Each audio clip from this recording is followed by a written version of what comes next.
Dame i gospodo, poštovani posjetitelji i gledatelji, ispred malih ekrana Varaždinske televizije, dobra vam večer.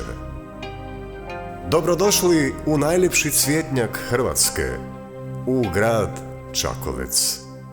Dobrodošli u povijesni dvorac Zrinskih i Međimurski festival zabavne glazbe Ljubo Kuntarić. Neka večeras atrij našeg starog grada odiše rapsodijom novih pjesama hrvatske glazbene scene. Festival s ponosom nosi ime velikog hrvatskog skladatelja Ljube Kuntarića, koji je iza sebe ostavio neizbrisiv trag s mnogobrojnim hitovima, rođenog upravo ovdje u Čakovcu. Kada je posljednji puta posjetio naš festival, rekao je s ponosom: Čakovec mora postati grad glazbe, a Međimurski festival upisan zlatnim slovima na hrvatskoj glazbenoj pozornici.